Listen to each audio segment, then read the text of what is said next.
The Ecuador Residency by Investment program is one of the best programs as far as residency-wise in the world, in my opinion.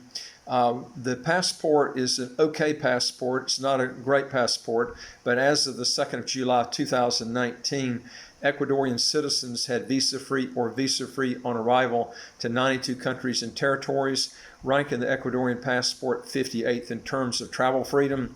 Ecuador does not allow dual citizenship unless your citizenship is with Spain, and you would have to pass a Spanish proficiency test to actually get the citizenship and passport.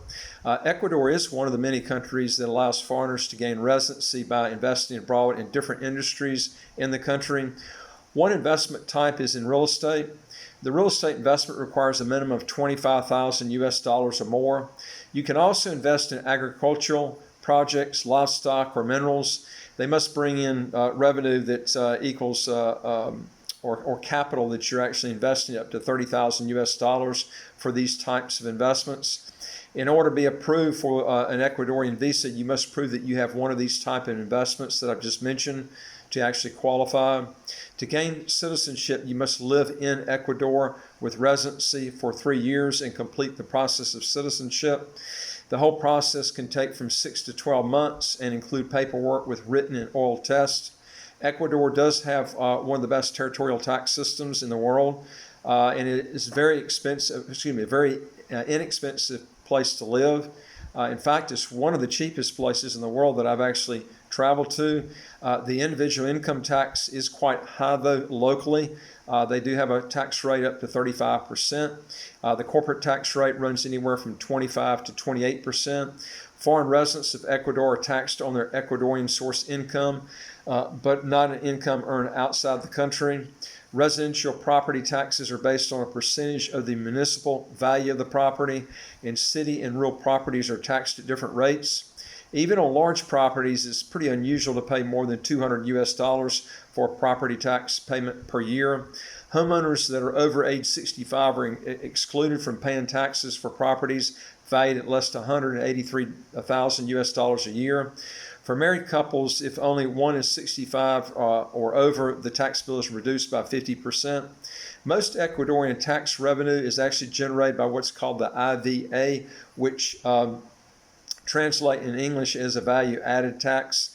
The rate for this tax is currently 12%, and it's added to most purchases when you buy things there. However, if you're 65 and older, you can file to be reimbursed up to $92.64 per month for this actual tax.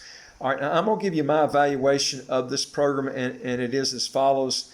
Ecuador is actually one of the best residency programs, in my opinion, in the world because of the investment costs to actually get it. It's a very low threshold, and it provides a very low cost of living. There has very good medical care at a real low cost, but I would advise you to get citizenship there, and because the visa-free travel is not all that great, you don't get visa-free travel to the Schengen countries, and you have to pass a Spanish test, and then you have to relinquish your current passport and citizenship to actually get this passport and citizenship in Ecuador, unless your current one is with Spain. They do have an allowance for second passports only if you already have a second passport with Spain, but no other countries. And I'm going to tell you, just like I've said in other videos, don't go with passports that don't allow dual citizenship. If you ever run into a problem, you're stuck. That country controls your travel. You don't want that. You want to be able to have at least 2 passports, and they should be with countries that allow dual citizenship. That's a key point that you need to observe. All right, remember this right here, and I mention this in a lot of my videos. A good fast track program or any sort of citizenship program has the certain traits in mind, and I wouldn't bypass any of these when making a decision. And if you don't have a passport outside your regular passport that maybe you were born with, you should be getting a second passport that you can get quick. Because if you depend on these residency by investment programs, I've seen so many people get really disappointed because it never comes down the road. The real fast track programs like in the Caribbean, you get those fast. It's almost a guarantee unless you have some sort of criminal record. You know you're going to get them. If you do have the funds to get them, that's the key thing, is having the funds to actually get that type of passport. But I would get a citizenship program that you know you can get, like I said, as long as you don't have any sort of civil or criminal problems. A lot of residency by investment countries don't go by the statutory requirements after the minimum residency requirements have been made, therefore messing up your plans for that passport in a reasonable amount of time. And number two is I would make sure that the country that you're applying for has no military requirements to get the passport. That's a key ingredient. I mean, I've seen so many people ruin their life going into the military and getting their legs blown off.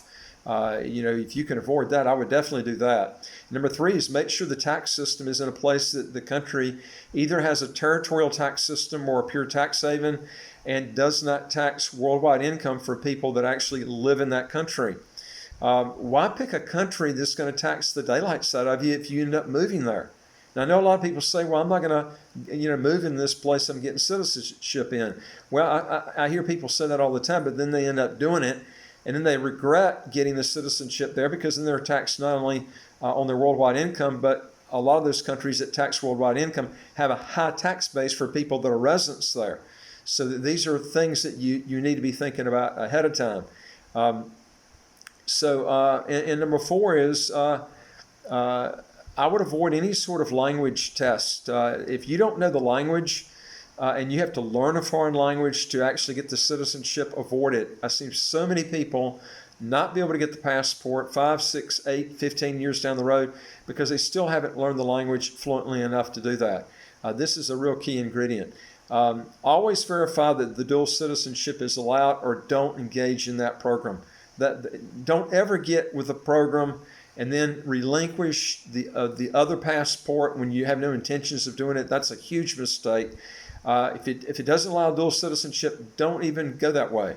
That's the worst thing you can do. And also, you want to get a passport that has as many visa-free countries as you can get. Having the requirements I've just been over with you. Visa-free requirements is a key ingredient, but it's not everything. You need to look at the taxation and all these other issues that I've brought up. Anyway, if you want to learn more how to get your taxes to zero, legally get them to zero or close to zero, or to get a second passport in as quick as 3 months' time, do two things. Go to the right of the screen and hit the subscribe button. You'll get new videos as they come out. And also go to our website, www.citizenshipquickly.com, and go to the top of the screen where it says apply and hit that, and you'll get questions. And then when you fill those out, then just hit send, and we'll get those, and then we can help you out from there. We deal with 67 citizenship by investment or residency by investment countries, not just St. Kitts. We are partial St. Kitts, though, because there's no income tax, no capital gains tax, no inheritance tax. It's a neat place to live. But we deal with other countries too. If you're interested, and we can give you the advantages and disadvantages of each country. And you can learn a lot on our website. We have well over about 150 videos that you can go in and look at that explain a lot of these things to you, and give you a better idea on which direction that you want to go in. Anyway, thanks for watching. If you got any questions, just shoot them to us, and I look forward to talking to you on the next video. Take care.